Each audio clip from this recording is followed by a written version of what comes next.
November 12వ తారీఖు అష్టమి బుధవారము, బుధాష్టమి చాలా విశేషమైనటువంటి రోజు. సాక్షాత్తు పరమేశ్వరుడే బుధవార వ్రతము అనేటువంటిది ఒకటి చెప్పారు.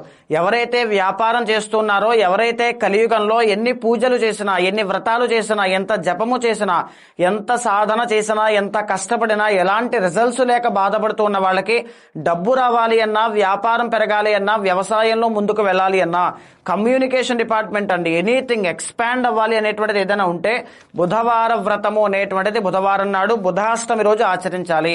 ఇదే కాకుండా ఒకవేళ చేయలేని వాళ్ళు ఏం చేయాలి అంటే ఆ రోజున నవగ్రహాల్లో బుధుడికి అభిషేకం చేయించడము, కేజీంపావు పెసలు దానంగా ఇవ్వడము తప్పకుండా చేయాలి. విశేషించి ప్రజెంట్ టైంలో ఇప్పుడు నడుస్తున్నటువంటి కర్కాటక రాశి వాళ్ళకి, తులారాశి వాళ్ళకి, కన్యా రాశి వాళ్ళకి, ధనస్సు రాశి వాళ్ళకి, మీన రాశి వాళ్ళకి బుధుడి యొక్క బలము అనేటువంటిది లేదు. కాబట్టి తప్పకుండా ఈ 12వ తారీఖున బుధుడికి సంబంధించినటువంటి అభిషేకం చేయండి.